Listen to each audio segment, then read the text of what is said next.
I've been hunting ghosts for 15 years. I've seen things that would make most people lock their doors and never leave their home again. But nothing, and I mean nothing, prepared me for what I found at the old Riverside Amusement Park. They shut it down in 1987 after the incident. You won't find it on any map. Locals pretend it doesn't exist, but I know better because I've been there and I follow one rule that keeps me alive. Before I tell you what happened, you need to understand something about ghost hunting. We're not talking about those TV shows with night vision cameras and dramatic music. Real ghost hunting is dangerous, it's terrifying, and sometimes the ghosts hunt back. I'm what you would call a professional paranormal investigator. I don't do haunted house tours or seances for tourists.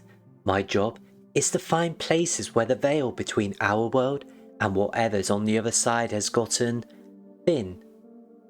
I've heard whispers about Riverside for years.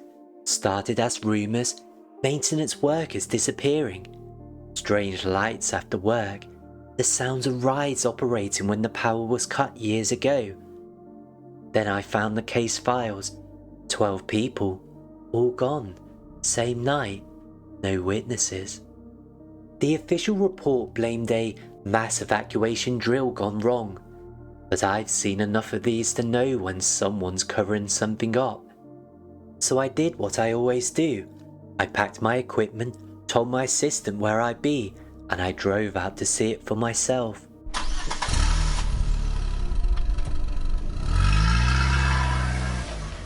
The park sits at the end of a dirt road, about 40 miles outside of the city. No signs pointing that way, just chain link fence covered in, no trespassing warnings, all rusted and falling apart.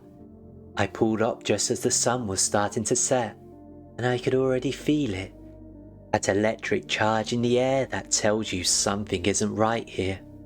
I've learned to trust that feeling. It's saved my life more times than I can count. My mentor called it the spidey sense, that prickle on the back of your neck that says you're being watched by something that doesn't belong in our world. The gate had been cut open years ago, probably by urban explorers. Rust covered everything. The ticket booth was still standing, though the glass was broken and the sign that once read Riverside Amusement Park was barely readable under the vines. That's when I heard it, faint but unmistakable, the sound of a carousel music box playing that old tune, Entry of the Gladiators. You know the one, every carnival plays it, only this one sounded wrong, like it was underwater or playing backwards. I followed the sound past the ticket booths, past the concession stands with their faded signs advertising funnel cakes and ice-cold lemonade. The air got colder as I walked, not from the weather, there was no wind. This was different, like walking into a freezer that someone had turned on just for me. The carousel sat in the centre of the park. It was massive, 3 stories of carved horses and mythological creatures, all frozen mid-gallop. The paint had long since peeled away, leaving them ghostly white in the dying light. I approached slowly, recording everything with my camera. That's when I saw her, a little girl, maybe 7 or 8 years old, sitting on one of the horses. She had curly blonde hair and wore a pink dress from the 1950s. She was looking right at me, but her eyes, they weren't right, too dark, like looking into holes cut into her face. I froze. In this business, you learn to recognize the different types of spirits. Residual hauntings replay events like broken records. Intelligent ones can interact. But this felt different. She wasn't just here. She was waiting for me. You're not supposed to be here yet. That's when I remembered the rule. The one thing every ghost hunter learns eventually, usually the hard way. When a spirit speaks directly to you, when it acknowledges your presence like that, you have exactly 3 seconds to respond appropriately. Here's the rule. Never acknowledge that they're real. It's counterintuitive, I know. Your instinct is to engage, to ask questions, to try to understand. But that's exactly what they want. The moment you admit you can see them, hear them, that you believe they're there, you've opened a door that can't be closed. Instead, you look through them, you speak past them, you act like they're not there, even when they're standing right in front of you. Especially then. Because the moment you validate their existence, you give them power over you. And trust me, once they have that power, they don't let go easily. I kept walking, keeping my eyes focused on the ground ahead.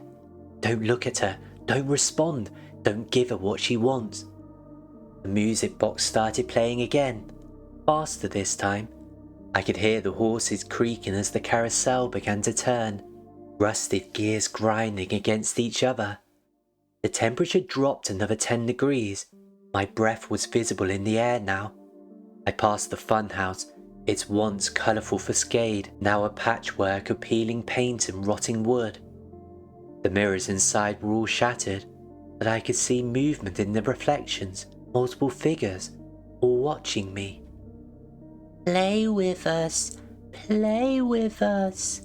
I kept moving, past the bumper cars, their chrome bumpers dull and pitted with rust, past the arcade, where I could see the screens of old video games flicker into life, showing images that made no sense. Pixelated faces screaming, numbers counting down, symbols I didn't recognize. The Ferris wheels stood at the far end of the park. It was the tallest structure, reaching up into the darkening sky. As I got closer, I could see why this place had such a reputation. Because it wasn't just haunted by the spirits of people who died here. Something had been here long before the park was built. The carnival had just given it a playground. The Ferris wheels started to turn, slowly at first, then picking up speed. The car swayed back and forth, even though they were all empty, or appeared to be. I wasn't so sure anymore. My equipment was going crazy, EMF detector spiking, temperature readings fluctuating wildly. But I kept recording. That's what separates the amateurs from the professionals. We document, even when we're terrified. I found it near the maintenance shed, hidden behind years of overgrowth, almost visible unless you knew where to look. A manhole cover, rusted but intact, but it wasn't what was on the surface that mattered.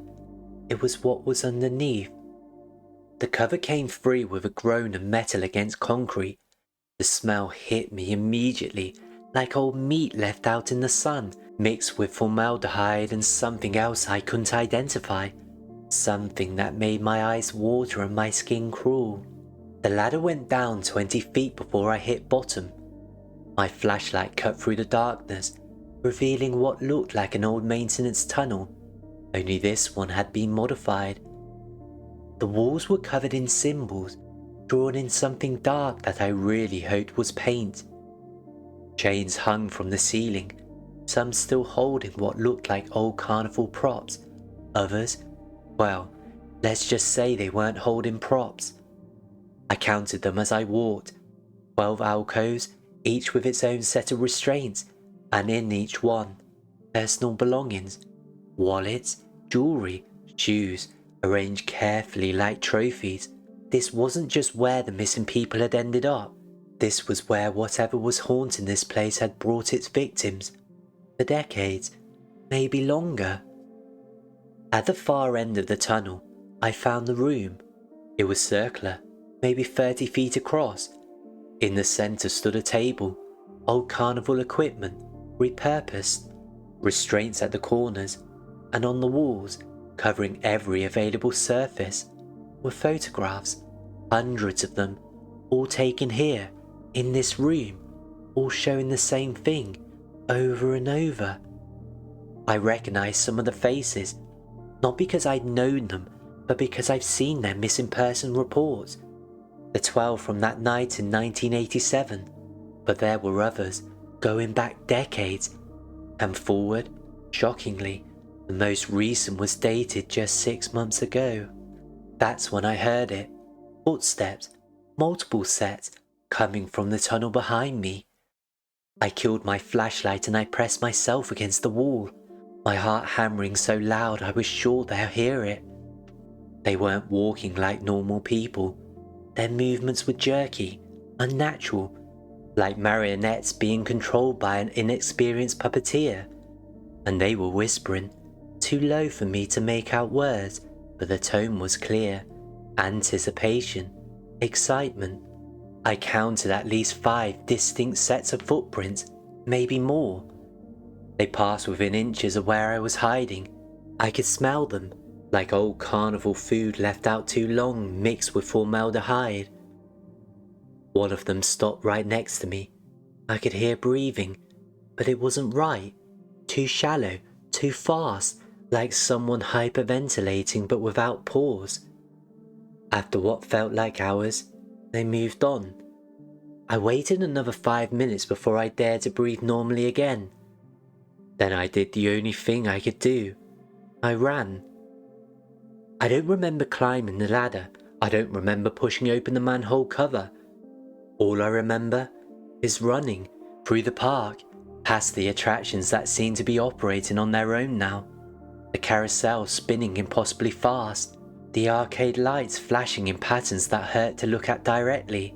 They were behind me. I couldn't see them, but I could hear them. The same jerky footsteps, the same whispered voices, only now they were calling to me, by name. Paul, Paul, don't go. The show's just beginning. How did they know my name? I never told anyone I was coming here, hadn't used the credit card, hadn't checked in anywhere, but they knew. They knew. I hit the fence at a dead run. The chain link ripped my jacket, cut my hands, but I didn't care. I was through, across the road, fumbling for my car keys. The engine turned over on the 3rd try. My hands were shaking too badly to get it right the first 2 times. I didn't look back, not until I was 10 miles down the road, and even then, I only glanced in the rearview mirror once. I reported what I found, not to the police, they wouldn't understand, but to the people who needed to know. The ones who keep track of these places, the ones who make sure they stay abandoned. My equipment told a story I couldn't ignore. Temperature readings that dropped 20 degrees in seconds, EMF spikes that maxed out my detectors, and the audio. I can't listen to it, not all of it, because at one point, clear as day, I hear myself responding to something, talking to someone who wasn't there. I see you. I acknowledge your presence. I broke the rule, the one rule that matters, and I don't remember doing it. They sent me the photographs later, taken by surveillance camera across the road. Grainy black and white images, but clear enough. I'm walking through the park at 3:17 AM, only I'm not alone. There are figures with me, at least 6 of them, walking in formation, and I'm in the middle, talking to them like they're old friends. The timestamp shows I was in the park for 4 hours. I only remember 2. The other 2 are gone, lost somewhere between the carousel and the underground room, between following the rule and breaking it. Here's what I learned. The thing that was there before the carnival, it doesn't want to be understood. It doesn't want to be documented. It wants to be acknowledged. Because once you acknowledge it, once you admit it's real, it owns you. A piece of you stays in that park forever. The rule isn't just about protecting yourself, it's about protecting everyone else. Because once you've seen them, once they've seen you see them, you're connected. They can find you again, follow you home, whisper to you in the dark when you're trying to sleep. So remember this, if you ever find yourself in a place where you shouldn't be, seeing things that shouldn't exist, look through them, speak past them, act like they're not there. Because the moment you admit they're real, you've already lost. I don't hunt ghosts anymore. Oh, I still investigate. I still document, but I don't go alone, and I never, ever break the rule, because I know what happens when you do. The Riverside Amusement Park is still out there, still operating in its own way. The rides still turn when no one's watching, the games still play, the show goes on. And if you're ever driving down that dirt road, 40 miles outside the city, and you see the lights in the distance, keep driving, don't stop, don't look, and whatever you do, don't acknowledge what you might see there, because they're always hiring, always looking for new performers, new attractions, new way to keep the audience entertained. Will you play with us, just for a while? No, I won't play, not anymore. The show's over for me, but if you ever find yourself there, at the old Riverside Amusement Park, and you see her, the little girl in the pink dress sitting on the carousel horse, remember what I'm telling you now. Look through her, speak past her, walk away, and never, ever look back. This is Paul Morrison signing off. Stay safe out there, and remember, some attractions never close, they just wait for the next customer.